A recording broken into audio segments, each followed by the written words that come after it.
ত্রুটির কারণে আমরা আসলে সময় মতো কানেক্টেড হতে পারি নাই, এবং আজকে আমাদের অনুষ্ঠানটি আমরা এখন রাত 10টায় করি বাংলাদেশ টাইম, কিন্তু আমরা একটু এগিয়ে নিয়ে এসেছি রাত 9টায়, কারণ জনাব মামুনুল হকের বিশেষ কাজও রয়েছে। জনাব মামুনুল হক, আপনার জন্য আমরা একটা ইন্ট্রো ঠিক করে রেখেছিলাম, কিন্তু কারিগরি কারণে সেই ইন্ট্রো এবং ভালো কথা অনেকগুলি আসলে বলা হয়নি। কিন্তু যেটা হচ্ছে যে জুলাই সনদ বাস্তবায়নের দাবিতে তিনি জনাব মামুনুল হক এখনও সক্রিয়। খেলাফতে মজলিসের আমির এবং বাংলাদেশ হেফাজতে ইসলামী বাংলাদেশের যুগ্ম মহাসচিব জনাব মাওলানা মাহমুদ মামুনুল হক, আপনাকে এবার অফিসিয়ালি আবার একটু স্বাগত জানাই। প্রশ্নে যেতে চাই আপনার অনুমতি নিয়ে। জি, ধন্যবাদ। আমরা যেতে পারি, আলহামদুলিল্লাহ। জি, যারা আমাদের সাথে যুক্ত আছেন, আমিও আমার পক্ষ থেকে সকলকে স্বাগত জানাচ্ছি। জি মামুন ভাই, আমরা আজকে জানি যে আমি আমি আমি আসলে যখন কারিগরি সংযোগটি প্রতিষ্ঠিত হতে চেষ্টা করছিল, তখন আমি বলছিলাম যে আজকে জাতির উদ্দেশ্যে প্রধান উপদেষ্টা ডক্টর মোহাম্মদ ইউনূস ভাষণ দিয়েছেন। সেখানে তিনি জানিয়েছেন জাতীয় সংসদ নির্বাচন ও গণভোট একই দিনে অনুষ্ঠিত হবে, কিন্তু আপনার স্পষ্ট দাবি ছিল গণভোট আগে হতে হবে, জুলাই সনদের সব বাস্তবায়ন করতে হবে, তারপর জাতীয় সংসদ নির্বাচন। এখন সরকারের সিদ্ধান্ত জাতীয় নির্বাচনের দিনই হবে যে গণভোট, এটা নিয়ে আপনার প্রতিক্রিয়া কি জনাব মোহাম্মদ মামুনুল হক? যে ইতিমধ্যে আমি আমার এবং আমাদের দলীয় প্রাথমিক তাৎক্ষণিক প্রতিক্রিয়া আমরা ব্যক্ত করেছি। আমরা মনে করি যে জুলাই সনদের বাস্তবায়নের যে গণভোট, সেই গণভোটকে জাতীয় নির্বাচনের দিনে একই সাথে আয়োজনের ঘোষণা দিয়ে জাতিকে হতাশ করা হয়েছে। এবং আমরা মনে করি যে এতে গণভোটের যে তাৎপর্য, জুলাই সনদের যে গুরুত্ব, সেটা অর্জিত হবে না। জুলাই সনদের প্রতি মানুষের যে মনোযোগ হওয়ার কথা, চারটা প্রশ্ন রাখা হয়েছে। এই প্রশ্নগুলো সাধারণ মানুষের অনুধাবন করা, উপলব্ধি করা, তারপরে মনোযোগ সহ সেই বিষয়ে নিজের মতামত ব্যক্ত করা, এই বিষয়গুলো জাতীয় নির্বাচনের সাথে যখন প্রতীক এবং প্রার্থীদের তুমুল একটা প্রতিযোগিতার মধ্য দিয়ে নির্বাচন অনুষ্ঠিত হবে, সেই ডামাডোলে আমরা মনে করি গণভোটের মতো, বিশেষ করে জুলাই সনদ বাস্তবায়নের মতো রাষ্ট্রের অন্যতম আগামীর রূপরেখা নির্ধারক এমন একটি বিষয়ের গণভোট আয়োজন করার কোনোভাবেই যথাযথ পরিবেশ নিশ্চিত করা যাবে না। এখন গণভোট জুলাই সনদ নিয়ে আপনাদের যে আন্দোলন চলমান ছিল, সেটা কি থাকবে নাকি স্থগিত করবেন? আপনাদের সিদ্ধান্তটা কি এই মুহূর্তে? না, এখানে আমাদের অনেকগুলো বিষয় ছিল আন্দোলনের। তার মধ্যে অন্যতম একটা ছিল যে সরকারি আদেশের মাধ্যমে, রাষ্ট্রীয় আদেশের মাধ্যমে জুলাই সনদের প্রাথমিক যে আইনি ভিত্তি প্রদান। আমরা যদিও প্রত্যাশা করছিলাম যে সরকারি অন্য কোনো আদেশের মাধ্যমে হবে, এরপরে যেভাবে আদেশ হয়েছে আমরা সেটিকে স্বাগত জানাই, যে একটি সরকারি আদেশ জারি হয়েছে। সেই আদেশ জারির মাধ্যমে জুলাই সনদের প্রাথমিক আইনি ভিত্তি হয়ে গেল। এটি প্রথম বিষয়। দ্বিতীয় বিষয় হলো যে আমাদের যে গণভোট জাতীয় নির্বাচনের আগে পৃথকভাবে চাওয়ার যে মূল লক্ষ্য এবং উদ্দেশ্য, সেক্ষেত্রে অনেকগুলো বিষয় ছিল। সেই বিষয়গুলোকে, এর মধ্যে গুরুত্বপূর্ণ অনেকগুলো বিষয়কেই প্রশ্ন আকারে যে গণভোটের চারটি যে পয়েন্ট ওখানে নির্ধারণ করা হয়েছে, তার মধ্যে বেশ কিছু বিষয় রয়েছে। কাজেই সেই ক্ষেত্রে আমাদের আংশিক দাবি এখানে বাস্তবায়িত হচ্ছে, কিন্তু বড় দাবি যেটা ছিল যে গণভোটের যে গুরুত্ব, জুলাই সনদের যেই দাবি, সেই দাবির প্রেক্ষিতে যেভাবে গণভোট হওয়ার কথা, সেই গণভোটের তাৎপর্য হারানোর প্রেক্ষিতে আমরা এটাকে স্বাগত জানাতে পারছি না। আমরা যেহেতু এই বিষয়টা আরো পর্যালোচনার বিষয়, দলীয় ফোরাম এবং 8 দল আমরা যারা আন্দোলনে আছি, এই বিষয়গুলো আমাদের 8 দলীয় ফোরামেও আলোচনা হয়ে তারপরে আমরা পরবর্তী একটা পদক্ষেপ বা আমাদের পরবর্তী ঘোষণা আমরা জাতির সামনে দিব ইনশাআল্লাহ। তার মানে আন্দোলন চলবে কি চলবে না সেটা আপনারা মানে সিদ্ধান্ত নিয়ে তারপরে জাতির সামনে আপনারা পরে জানাবেন। এই মুহূর্তে আন্দোলন স্থগিত থাকবে না চলবে, সেই ব্যাপারে আপনারা কোনো সিদ্ধান্ত নেন নাই? এই মুহূর্তে আমাদের যেই কর্মসূচি আগে থেকে ঘোষণা করা আছে হুম হুম। সেই কর্মসূচিগুলো পালিত হবে, এবং আগামী 16ই নভেম্বর আমরা একটি সম্মিলিত বৈঠকে ওকে। সিদ্ধান্ত রয়েছে। আমরা আশা করছি সেখান থেকে চূড়ান্ত সিদ্ধান্ত আসবে। আপনারা অনেক বছর ধরেই বলছেন যে ক্ষমতায় যেতে পারলে ইসলামী শারিয়া মোতাবেক রাষ্ট্র আপনারা চালাবেন। আপনাদের দলের নাম থেকে খেলাফতের বিষয়টি স্পষ্ট হওয়া যায়, তার জন্যই রাজনীতি করছেন। আমাদের একটা ছোট্ট প্রশ্ন আছে যে জুলাই সনদ বাস্তবায়নের দাবিতে যে আপনারা সোচ্চার, এই জুলাই সনদের দাবি মানে বাস্তবায়নের সঙ্গে এই কাঙ্ক্ষিত ইসলামী শারিয়া বা খেলাফত কায়েমের কোনো অগ্রগতি সাধিত হবে কিনা, এটা আপনারা এরকম মনে করছেন কিনা? মানে জুলাই সনদ ও সারিয়া ভিত্তিক শাসনের জি কোনো জি জি সম্পর্ক জি। রয়েছে কিনা? খেলাফতের যে ব্যবস্থা বা ইসলামী ব্যবস্থা, আমরা যেটা বিশ্বাস করি অ্যাজ এ মুসলিম, সেটা হলো যে আল্লাহ প্রদত্ত যে ব্যবস্থা, সেটাই মানব জাতির জন্য সবচেয়ে কল্যাণকর ব্যবস্থা। আদার্স অন্যান্য সেক্টরের মতো রাজনীতি, রাষ্ট্র ব্যবস্থা, শাসন ব্যবস্থার ক্ষেত্রেও ইসলামের চেয়ে উত্তম এবং সুন্দর কোনো ব্যবস্থা হতে পারে না। মানুষের সাম্য, মানবিক মর্যাদা, মানুষের মৌলিক অধিকার নিশ্চিত করার ক্ষেত্রে ইসলাম হলো সর্বশ্রেষ্ঠ ব্যবস্থাপনা এবং একমাত্র নির্ভুল ব্যবস্থাপনা। কাজে সেই ক্ষেত্রে ইসলামের যে বড় একটি মৌলিক চাহিদা, সেটি হলো মানব সমাজের মধ্যে সাম্য এবং ইনসাফ কায়েম হওয়া, বৈষম্য দূরীভূত হওয়া। তো আমরা মনে করি যে জুলাই সনদের রাষ্ট্রীয় ভিত্তি প্রতিষ্ঠার মাধ্যমে তো একটা বৈষম্য বিদরিত হওয়ার ক্ষেত্রে, ইনসাফ প্রতিষ্ঠার ক্ষেত্রে আমাদের এক ধাপ অগ্রগতি হবে। বিগত যে 72-এর বাংলাদেশের যে বন্দোবস্ত, রাজনৈতিক বন্দোবস্ত, সেটাকে আমরা চরম বৈষম্যপূর্ণ, ইসলামের প্রতি অনেক বেশি বিদ্বেষী মনোভাবাপন্ন আমরা মনে করি। সেই জায়গাটা থেকে জুলাই সনদ অবশ্যই, যেহেতু এর মধ্যে অনেকটা ভারসাম্য আসবে, ইনসাফের, ন্যায়ের, ন্যায় এবং ইনসাফ মানেই হলো ইসলামের প্রতি এক ধাপ অগ্রগতি। ওকে। মাওলানা মামুনুল হক, আপনি এই সারিয়া ভিত্তিক শাসন ব্যবস্থার যে কথা বলছেন সেইটা আমি আগেও আপনাকে এই প্রশ্ন করেছিলাম, আবারও আপনাকে এই প্রশ্ন করতে চাই যে আপনারা যে সারিয়া শাসন চান সেই রকম কোনো সারিয়া শাসন এই মুহূর্তে পৃথিবীর কোনো জায়গায় আসলে চলছে কিনা? সৌদি আরব, ইরান, আফগানিস্তান, তুরস্ক বা মিশর, এই রকম মালয়েশিয়া, ইন্দোনেশিয়া, কোথাও এই মডেলটা চলছে কিনা? আপনারা কোন মডেলটা আসলে অনুসরণ করতে চান? আমিও আগে যেরকম জবাব দিয়েছিলাম, আমার সেই প্রশ্নের একই রকম জবাব, যে সৌদি আরব বা মিডিল ইস্টের যে দেশগুলো আছে, আরব সংযুক্ত আরব আমিরাত, কুয়েত, এই সকল দেশগুলোতে শরিয়ার একটা দিক তারা ফলো করে। বিচার ব্যবস্থায় তারা শরিয়ার অনেকগুলো বিধিবিধান সেখানে কার্যকর রয়েছে। রাজনৈতিক যেই তার যে মডেল, সেটা খুব আংশিকভাবে ইরান কিছুটা ফলো করার চেষ্টা করে। ইরানের ধর্মীয় বিশ্বাসের দিক থেকে আমাদের সাথে যথেষ্ট মতপার্থক্যের জায়গা আছে। তুরস্ক, তারা যেই জায়গায় ছিল, একেবারেই সম্পূর্ণ ধর্মকে সিদ্ধান্তের মাধ্যমে রাষ্ট্র থেকে উৎখাত করা হয়েছিল, সেখান থেকে আবার তারা সেই খেলাফতে উসমানিয়ার দিকে ফিরে যাওয়ার পদক্ষেপ নিচ্ছে এবং চেষ্টা করছে বলে তাদের নানা আয়োজনের দ্বারা এটা প্রতীয়মান হয়। এই সব রাষ্ট্রের পাশাপাশি সাম্প্রতিক ইমারাতে ইসলামিয়া, আফগানিস্তান নতুন যে সংযুক্তি ইসলামী শরিয়া বাস্তবায়নের ক্ষেত্রে, তারাও যথেষ্ট উন্নতি এবং অগ্রগতি অর্জন করেছে, কিন্তু তারাও এখনো কাঙ্ক্ষিত সকল বিষয়ে পরিপূর্ণ, আহ, সকল বিষয়ে শতভাগ সাফল্য অর্জন করেছে এটা বলার সময় এখনো হয়নি। কাজেই সেই বিবেচনায় বর্তমানে প্রচলিত বা পৃথিবীর কোন রাষ্ট্রকেই আমি নিরঙ্কুশ ভাবে আমার মডেল অথবা আমার অনুসরণীয় আহ, দৃষ্টান্ত হিসেবে আমি উপস্থাপন করব না। বরং আমরা খেলাফতে রাশেদার যে শাসন ব্যবস্থা কোরআন সুন্নাহ এবং ইতিহাস থেকে আমরা পাই, সেটাই হলো আমাদের মডেল।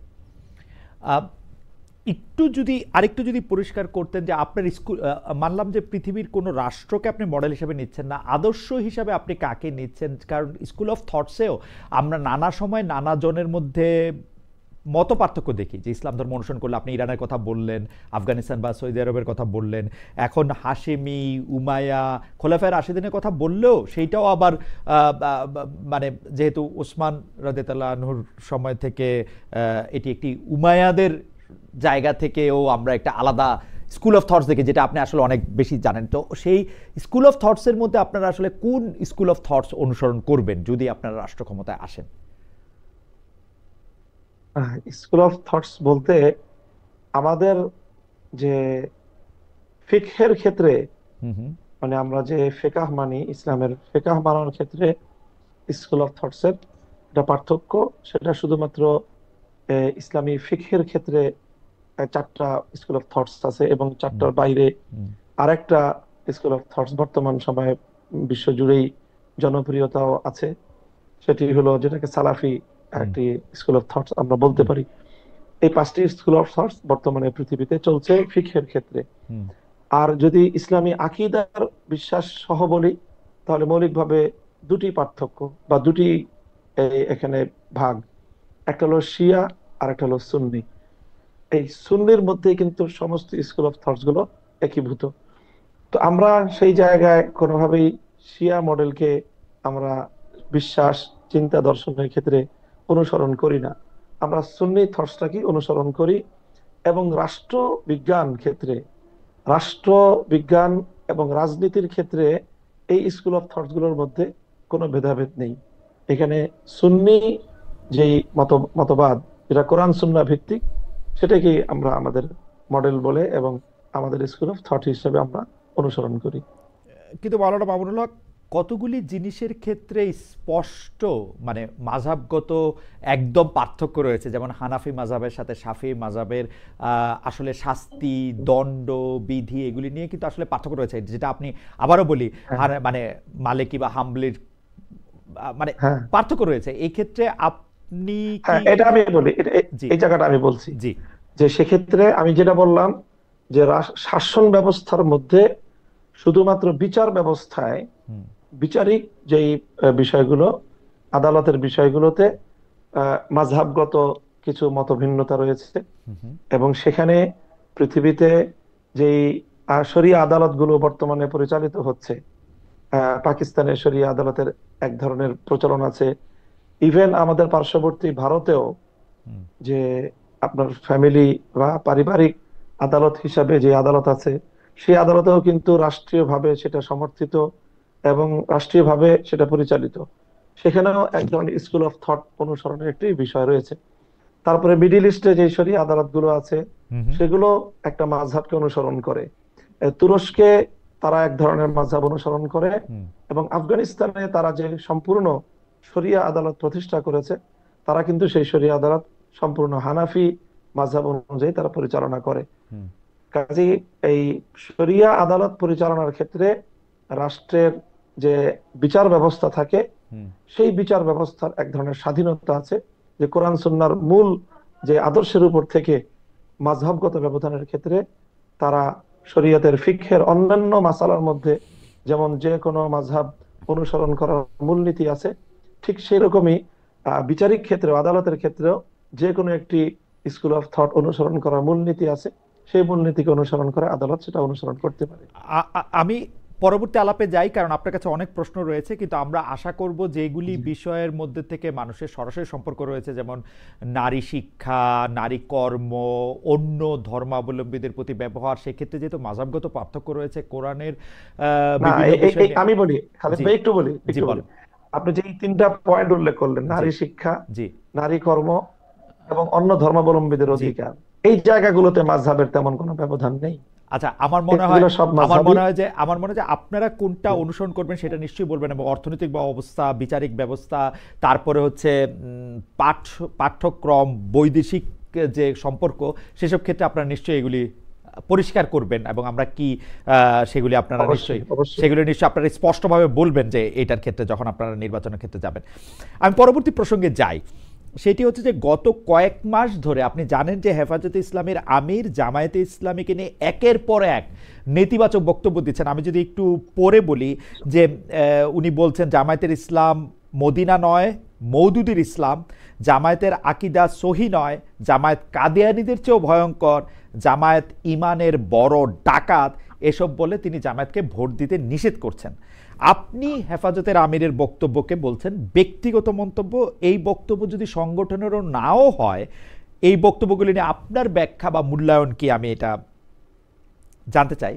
যে মিডিয়ায় আমরা নিউজটা এরকম দেখতে পাই যে হেফাজত এখন কিছুটা বিএনপির দিকে, আর হেফাজত নেতাদের রাজনৈতিক দলগুলি কিছুটা জামায়াতের সঙ্গে। আপনি যদি একটু আমাদের একটু বলতেন যে জামায়াতকে যেভাবেই তিনি বলছেন, হেফাজতের আমির জনাব শাহ মহিবুল্লাহ বাবুনগরী, তার বক্তব্যটাকে আপনি ব্যক্তিগত মন্তব্য বললেও যেহেতু তিনি একটি আপনাদের অরাজনৈতিক সংগঠনের আমির, সেটাকে আপনারা আসলে কিভাবে দেখেন?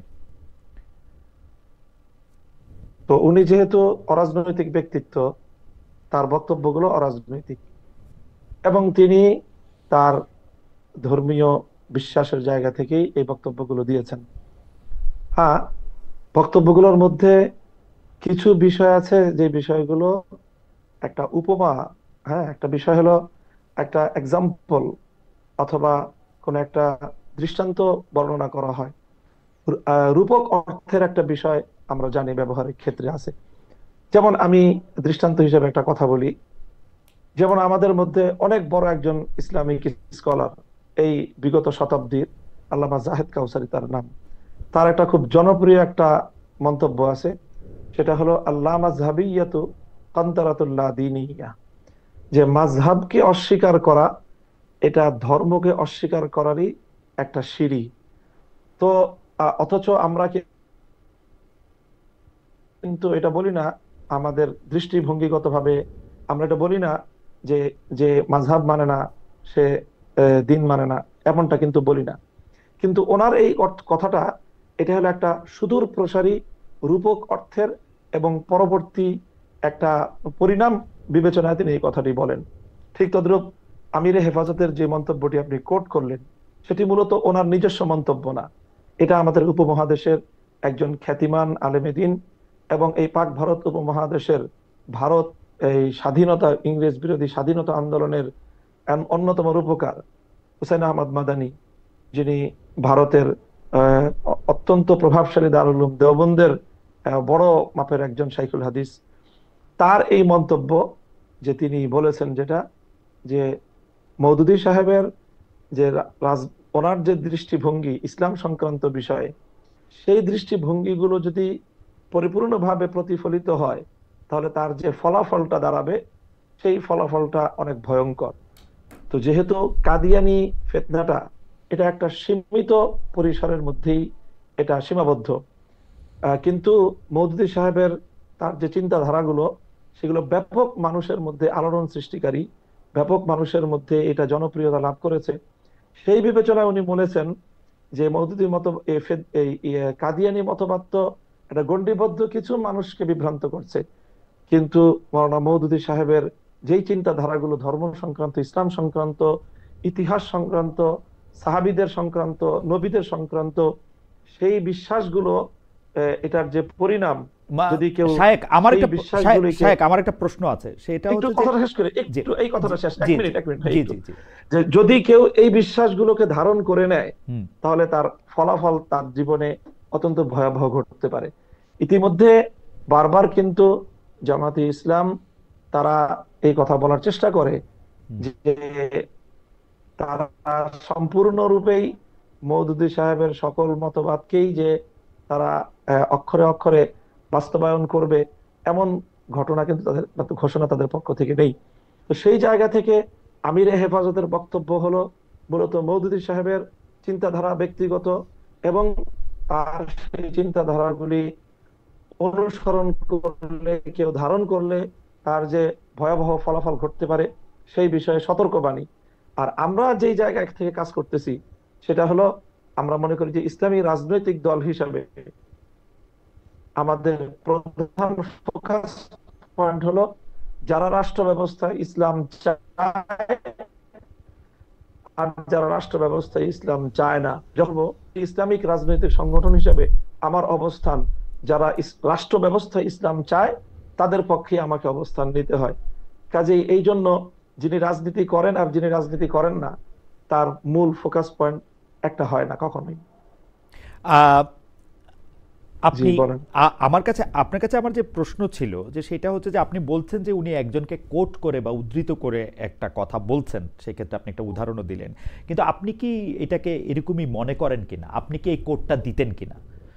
জনাব আল্লামা বাবুনগরী যেটাকে বলছেন, কাদিয়ানীরা ইমানের যত ক্ষতি করতে পারেনি, এটা জামায়াতে একজন, ইসলামী তার চেয়ে বেশি ক্ষতি করেছে। ইনি কাউকে কোট করছেন মানে তো তাকে আসলে এন্ডোর্স করছেন, তাই না? মানে এটা আরেকজনকে উদ্ধৃত করেও আমরা যখন একটা কথা হ্যাঁ বলি, তার হ্যাঁ, বক্তব্যের সাথে আমি একমত হয়ে বলি। যার আপনি এই যার বক্তব্যের সাথে যার একমত না? কথাটা, জি, আপনি এই বক্তব্যের সাথে একমত না তাহলে?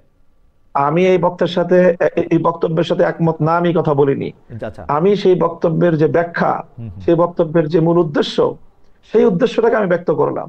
এবং এই বক্তব্যটা আমাদের একজন অনুসরণীয় ব্যক্তির, এবং তিনি রাজনৈতিক দূরদৃষ্টি সম্পন্ন হুম এবং ধর্মীয় স্কলার। হুম কাজেই তিনি তার ধর্মীয় জায়গা থেকে এটার পরিণামের বিষয়ে সতর্ক করেছেন। আমরা জামাতে ইসলামের যারা আছে, মওদুদী সাহেবের ফলোয়ার, তাদেরকেও আমরা সতর্ক করার জন্য আমরা ওই কথা বলি যে ওকে। এই বিষয়টা যদি আপনারা যদি ভুল করেন, তাহলে আপনারা এই ধরনের ক্ষতির মধ্যে পতিত হতে আপনি পারেন। কি মনে করেন যে আল্লামা মামুনুল হক, আপনি কি মনে করেন যে মওদুদী সাহেবের দেখিয়ে দেওয়া আদর্শ বা পথ বাদ দিলে জামায়াতে ইসলামী যে মানে কথা বলে সেই রাজনীতিতে তারা থাকবে, নাকি তাদের কিছু পরিবর্তনও করতে হবে যদি ব্যাপারটা শুধু মওদুদী সাহেবই হয়? হ্যাঁ, শুধু এখানে আমি জামাতে ইসলামের রাজনীতি সম্পর্কে আমার যে অবজারভেশন, হুম। সেটা হলো জামাতে ইসলাম অনেক ক্ষেত্রেই মওদুদী সাহেবের অনেক আদর্শকেই তারা অনুসরণ করে না। ওকে। যারা মওদুদী সাহেবের একনিষ্ঠ ভক্ত, তাদের পক্ষ থেকে জামাত ইসলামের ব্যাপারে এই ধরনের বড় ধরনের আপত্তিও আছে হুম যে মওদুদী সাহেবের বেশ কিছু গুরুত্বপূর্ণ ফিলোসফি, তার হুম বেশ কিছু দর্শন জামাত ইসলাম রাজনীতিতে অনুসরণ করছে না। যেরকম জামাত ইসলাম যেইভাবে হুম গণতান্ত্রিক ধারাকে প্রমোট করছে, এটা মওদুদী সাহেবের মূল তার যে বক্তব্য, তার যে আদর্শ, সেটা থেকে অনেকে হুম। মনে করেন যে জামাত ইসলামের বিচ্যুতি ঘটেছে। ওকে। কাজে সেই হিসাবে আমি বলতে চাই এই জায়গায় কিছুটা ব্যবধান আছে আর কি। আপনি যেহেতু গণতন্ত্রের প্রশ্নটা তুললেন, সেহেতু আমি একটু জানতে চেয়ে রাখি যে আপনি মানে বা খেলাফতে মজলিস গণতন্ত্র প্রশ্নটাকে কিভাবে ডিল করে। আসলে গণতন্ত্র বলতে আমরা যে মডেলটা দেখি, জামায়াতে ইসলামীও যে ধরনের গণতন্ত্রের কথা বলে, খেলাফতে মজলিসের ক্ষেত্রে গণতন্ত্রের প্রশ্নের উত্তরটা কি আসলে? খেলাফতে মজলিসের চোখে গণতন্ত্রটা কেমন? হ্যাঁ হ্যাঁ, আমরা আমরা আমরা গণতন্ত্রের আহ, মধ্যে তিনটা পার্ট করি। এই গণতন্ত্রের মধ্যে তিনটা পার্ট আছে। একটা পার্ট হলো বিশ্বাসের জায়গা, আর একটা পার্ট হলো অ্যাপ্লিকেশনের জায়গা। অ্যাপ্লিকেশনের জায়গার মধ্যেও আবার দুইটা পার্ট আছে। আমরা তো গণতন্ত্রের যে সবচেয়ে জনপ্রিয় ডেফিনিশন আব্রাহাম লিঙ্কনের দেয়া, government of the people, by the people, for the people, এটাই আমরা জানি।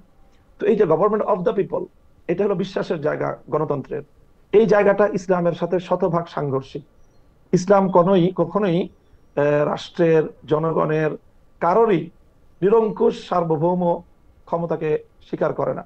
ইসলামের লা ইলাহা ইল্লাল্লাহ যে ব্যক্তি বিশ্বাস করবে, ইসলামের সেই প্রথম কালেমার সাথেই গভর্নমেন্ট অফ দ্য পিপলের সরাসরি সংঘর্ষ। কাজে আমরা মনে করি না যে গভর্নমেন্ট অফ দ্য পিপল, জনগণের যেটা চাইবে, যা চাইবে সেটাই আইনে পরিণত হবে, বিষয়টা এমন নয়। বরং সমস্ত মানুষ মিললেও, তারা ঐক্যবদ্ধ হলেও, একমত হলেও, আল্লাহর কোন আইনের বিপরীত তাদের কোনো আইন করার অথরিটি বা সেই অধিকার তাদের নেই। এই জায়গাটা গণতন্ত্রের সাথে সম্পূর্ণ আমরা ডিফার করি। ফর দ্য পিপল যেটা, এটা গণতন্ত্র যেটা বলে যে সরকার বা রাষ্ট্র জনগণের কল্যাণে কাজ করবে, এটার মধ্যে ইসলামের সাথে গণতন্ত্রের সাথে কোনোই ব্যবধান নাই, শতভাগ মিল আছে। বাই দ্য পিপলের যে জায়গা, সেটা ইসলামের একটা ভিন্ন ফর্মুলা আছে, গণতান্ত্রিক নির্বাচন ব্যবস্থার একটা ভিন্ন ফর্মুলা, সেটা শতভাগ ইসলামের সাথে মিলে না। তো আমরা শুধুমাত্র বাই দ্য পিপল, যে জনগণ, জন নির্বাচন যে পদ্ধতি গণতন্ত্রের, আমরা মন্দের ভালো হিসাবে গণতন্ত্রের নির্বাচন ব্যবস্থাটাকে আমরা অল্প সময়ের জন্য বা সাময়িক সময়ের জন্য, বিকল্প ভালো কোনো ব্যবস্থা না থাকায় আমরা গণতান্ত্রিক নির্বাচন পদ্ধতিকে আহ, আমরা অনুসরণ বা সেটাকে আমরা প্রয়োগ করছি বা সেটাতে অংশগ্রহণ করছি, বিষয়টা এতটুকু। আপনার কি এই ক্ষেত্রে ইরানে যেটা চলে বা শিয়ারা যেটা দ্বাদশ ইমামীয় মতবাদের মধ্যে দিয়ে যারা এটা এগিয়ে আসছে, মানে স্টার্টিং ফ্রম আলী রাদিয়াল্লাহু আনহু, তারপরে হাসান হোসেন জয়নাল আবেদিন, মীর তকি মীর নকি হয়ে তারপরে এটা হয়ে যে 12 ইমামীয় যে মতবাদ, যে ইমাম সাহেব তার একটা খেলাফত বা বায়াত দিয়ে যাবেন, আপনারা কি ওইটাতে আস্থা রাখতেছেন বা ওইরকম একটা কিছু না করবেন? না না না, সেটাকে তো আমরা সঠিক মনে করি না। তাদের যে শিয়াদের যে ইমামতের যে বিশ্বাস, হুম। সেটা একদম আমাদের মৌলিক প্রিন্সিপালস গুলির সাথে সাংঘর্ষিক। সেটার সাথে আমাদের বিশ্বাস বা কর্মের কোনো সম্পর্ক নেই। তাহলে আপনারা কিভাবে করবেন এটা? আপনারা গণতন্ত্রকে মেনে নিচ্ছেন, মানে আপনারা গণতান্ত্রিকভাবে নির্বাচিত হয়ে খেলাফতের দিকে এগুলি কি মানে মডিফাই করব, মডিফাই আমরা করবেন? মডিফাই করব, ধরা যাক মানে নির্বাচন ব্যবস্থাটাকে সেটা মডিফাই করব। সেটা সেটা কিরকম হবে? ধরেন আপনি খলিফা নির্বাচিত হলেন, তাহলে আপনি কি বায়াতটা হ্যাঁ দিয়ে যাবেন আরেকজন হ্যাঁ, খলিফাকে? সেটা না না না না না না, সেটা হবে কেন? সেটা কি আমরা করবেন? যেটা করব সেটা হলো সর্বপ্রথম আমাদের যে শরিয়া ভিত্তিক নির্বাচন ব্যবস্থার যে ফর্মুলা, হুম। আমরা প্রথমে নির্বাচন কমিশনটাকে আমরা এখানে সংস্কার করব। নির্বাচন কমিশনের দায়িত্ব নির্ধারণ করব। হুম। নির্বাচন কমিশনের দায়িত্ব হবে ভোটার আইডি কার্ড প্রণয়ন করা। হুম। এখন যেটা দেয় ন্যাশনাল আইডি কার্ড, হুম। হুম। রাষ্ট্রের মধ্যে দুই ধরনের আইডি কার্ড থাকবে। হুম। একটা হবে এনআইডি হুম। আর একটা হবে ভিআইডি। হুম। ন্যাশনাল আইডি কার্ড রাষ্ট্রের সকল নাগরিকরা পাবে, ভোটার আইডি কার্ড রাষ্ট্রের সকল নাগরিকরা পাবে না। হুম। রাষ্ট্রের ভোটার আইডি কার্ড পাবে দুটো ক্রাইটেরিয়ার উপর ভিত্তি করে। হুম। একটা ক্রাইটেরিয়া হবে হলো যে একজন মানুষ যার মধ্যে এই সঠিক শাসক নির্বাচন করার মতো সেই দক্ষতা, সেই যোগ্যতা, সেই ধরনের ক্যাপাবিলিটি যার প্রমাণ হবে পরীক্ষার মাধ্যমে যে কোনো একটা, এটা হলো একটা ক্রাইটেরিয়া। মানে দ্বিতীয় ক্রাইটেরিয়া হবে যার মধ্যে জি জি একটু যদি মানে আমাদের দর্শকদের উদ্দেশ্যে বা আমাদের জন্য যদি একটু ছোট ছোট করে বলেন, মানে একটা পরীক্ষার মাধ্যমে শাসক নির্বাচনে ভোট দেওয়ার ক্ষমতা আছে কিনা সেটা নির্বাচিত করা হবে, তাই তো? হ্যাঁ, একটা পরীক্ষার মাধ্যমে বলতে কোনো একটা ক্রাইটেরিয়া দেওয়া থাকবে, হয়তো শিক্ষাগত যোগ্যতার বিভিন্ন বিষয় এবং সার্টিফিকেশনের রাষ্ট্রীয় একটা আয়োজন থাকবে। সেই রাষ্ট্রীয় আয়োজনগুলির মাধ্যমে এখন যেমন একজন মানুষ ভোটার ন্যাশনাল আইডি কার্ড পায় কিভাবে? ন্যাশনাল আইডি কার্ড কিন্তু পাওয়ার জন্য তার স্থানীয় একটা প্রশাসনিক, তারপরে জনপ্রতিনিধি, যে স্থানীয় সরকারের একটা মিনিমাম সেখানে তার একটা লাগে, মানে সেখান থেকে সত্যায়ন লাগে। ঠিক ওরকম কোন একটা আয়োজন থাকবে, যে সত্যায়নের মাধ্যমে, একটা যাচাই বাছাইয়ের মাধ্যমে একজন ভোটারের প্রথম ক্রাইটেরিয়া তাকে উত্তীর্ণ হতে হবে যে হ্যাঁ, তিনি একজন যোগ্য শাসক নির্বাচন বা যোগ্য শাসক বাছাই করার মতো তার মিনিমাম যোগ্যতা এবং দক্ষতা তার মধ্যে আছে। এই যোগ্যতাটা অর্জনের জন্য তাকে একটা বিশেষ শিক্ষায় শিক্ষিত হতে হবে, তাই তো? বা ধরেন ক্লাস 5 পর্যন্ত পাস করলো বা 10 পর্যন্ত পাস করলো, ওরকম কিছু? সেটা সময়ের হিসাবে, সময়ের প্রয়োজন হিসাবে এটাকে বাস্তবতার নিরিখে নির্বাচন করতে হবে যে শিক্ষাগত যোগ্যতাটা এখানে লাগবে কি লাগবে না, শিক্ষাগত যোগ্যতার বিষয়টা এখানে প্রয়োজন হবে কি হবে না, এটা ইসলাম নির্ধারণ করে দেয়নি। ইসলাম যেটাকে নির্ধারণ করেছে যে অবশ্যই ভোটারকে এই যোগ্যতা রাখতে হবে যে সে সঠিক শাসক নির্বাচন করার মতো যোগ্যতা তার থাকতে হবে। ওকে, সেই ক্ষেত্রে কি তাকে সবাইকে, মানে যারা ভোটার হবে তাদের সবাইকে মুসলমান হতে হবে, মানে ওরকম কোনো কিছু কি থাকবে? মানে না না, অমুসলিমরাও পারবে? অমুসলিমরা যদি তাদের মধ্যে ওই ধরনের, তাদেরকে যদি রাষ্ট্র নির্বাচন করে বা ব্যবস্থা করে, সেটা রাষ্ট্রের সিদ্ধান্তের, নির্বাহী সিদ্ধান্তের বিষয় থাকবে। সেই সিদ্ধান্তের আলোকে যদি সেটা হয়, তাদেরকে তাদের একটা মতামত নেওয়ার যদি অবকাশ রাখা যায়, সেটা রাখার অপশন থাকবে। আর দ্বিতীয় যে ক্রাইটেরিয়া থাকবে সেটা হলো যে আমানতদারিতা থাকতে হবে, যে নৈতিকতা, নীতি নৈতিকতার ন্যূনতম মানে একজন মানুষকে উন্নীত হতে হবে, যার দ্বারা এমন কোন অপরাধ বা এমন কোন অভিযোগ যার ব্যাপারে প্রমাণিত হবে যে তিনি ব্যক্তি স্বার্থে, দলীয় স্বার্থে অথবা অন্য কোনো স্বার্থের কারণে যোগ্য ব্যক্তিকে চেনার পরেও, জানার পরেও অযোগ্য ব্যক্তিকে শাসক হিসেবে তিনি যাকে মতামত দিতে পারেন, এরকম ব্যক্তিও ভোটার আইডি কার্ড পাবে না। এই দুটি ক্রাইটেরিয়া, একটা হলো হ্যাঁ, মানে একটা হচ্ছে যে এক ধরনের যোগ্যতা, শাসক নির্বাচনে তার যোগ্যতা আছে কিনা, আরেকটা হচ্ছে যে মানে তার নৈতিক জায়গা থেকেও সে আসলে কতটা তৈরি হ্যাঁ, এইটা করার জন্য। আমি ছোট হ্যাঁ। ছোট দুই তিনটা প্রশ্ন করতে চাই। নারীরা কি এই জায়গায়, বা যারা ইসলাম ধর্ম অবলম্বন করে না, সেটা আপনি বললেন, তারাও কি এই যোগ্যতা অর্জন করতে পারবে যদি এটা মানে না তারা? নারীরা তো অবশ্যই পারবে, এখানে নারী পুরুষের কোনো ভেদাভেদ নাই। নারী পুরুষে ভেদাভেদ নাই? পুরুষ কোনো ভেদাভেদ নেই, আচ্ছা, এখানে নারী এবং পুরুষ সকলেই একেবারে নির্বিশেষে ওকে।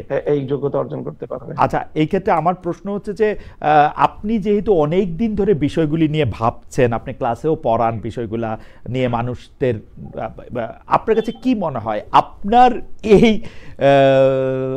ক্রাইটেরিয়নে বাংলাদেশে এখন কত সংখ্যক ভোটার থাকতে পারে, আমরা 18 কোটি বাংলাদেশের মধ্যে?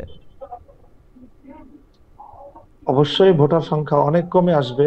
জি, বাংলাদেশে বর্তমানে 18 কোটি মানুষের মধ্যে ভোটার আছে 12 কোটির মতো। জি। হয়তো সেই ক্ষেত্রে এটা আরো অর্ধেকের কমে নেমে আসবে, এই হতে পারে। যারা ভোটার হবেন তাদেরকে কি রাষ্ট্র কোনো বাড়তি সুবিধা দিবে, বেতন বা অন্য কোনো কিছু? না, না, ওরকম কোনো কিছু? না, না, আচ্ছা, কোনো বাড়তি সুবিধা তারা পাবে না। আপনি এইটা ইন্টারেস্টিং। আপনি বলছেন যদি খেলাফতে মজলিসের পক্ষ থেকে রাষ্ট্র গঠন করা সম্ভব হয়, বা খেলাফতে মজলিসের জোটের পক্ষ থেকে রাষ্ট্রের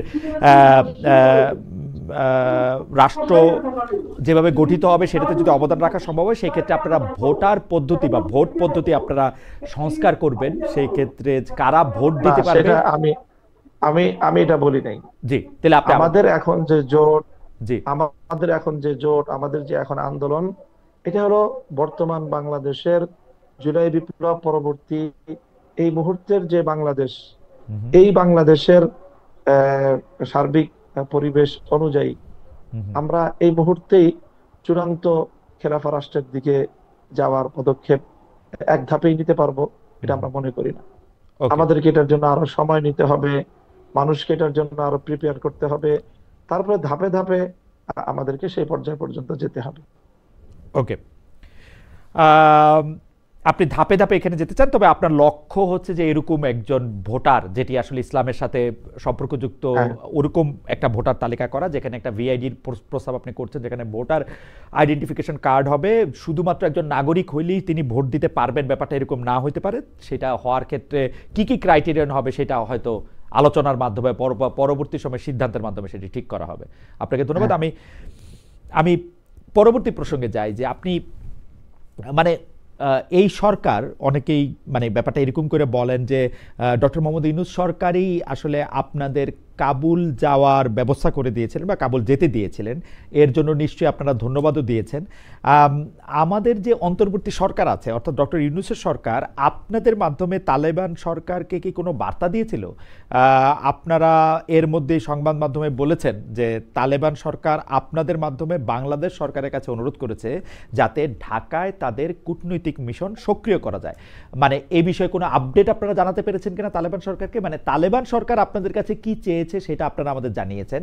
বর্তমান অন্তর্বর্তী সরকার যে আপনাদেরকে আফগানিস্তানে বা কাবুলে পাঠালেন বা যেতে দিলেন, সেই ক্ষেত্রে তাদের কোনো দাবি ছিল কিনা ডক্টর ইউনূস সরকারের আফগানিস্তান সরকারের কাছে বা তালেবান সরকারের কাছে? আমাদের আমাদের আফগান সফরের ব্যাপারে, ইমারাতে ইসলামিয়ার সফরের ব্যাপারে বর্তমান সরকারের কোনো ভূমিকা তো দূরের কথা, এটা তাদের জানারও বিষয় না। হুম, কারণ আমরা এখানে বাংলাদেশে আফগানিস্তানের কোনো তেমন কোনো এখানে দূতাবাসও নেই, ভিসা প্রসেসিং এর আয়োজনও এখানে নেই। হুম, আমরা এটা যুক্তরাজ্যের একটা প্রতিষ্ঠানের মাধ্যমে লন্ডনের মধ্যস্থতায় সেখান থেকে আমাদের ভিসা প্রসেসিং হয়েছে।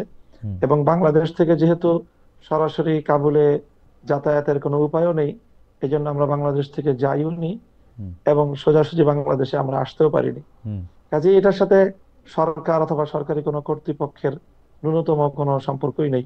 এখানে আমরা সম্পূর্ণ ব্যক্তি উদ্যোগে, ব্যক্তি ইচ্ছায় এবং যুক্তরাজ্য ভিত্তিক একটা সংস্থার মধ্যস্থতা এবং তাদের আয়োজনে সেখানকার কাবুল সরকারের আমন্ত্রণ সেই সংস্থার মাধ্যমে আমাদের কাছে এসেছে, আমরা সেইভাবে গিয়েছি।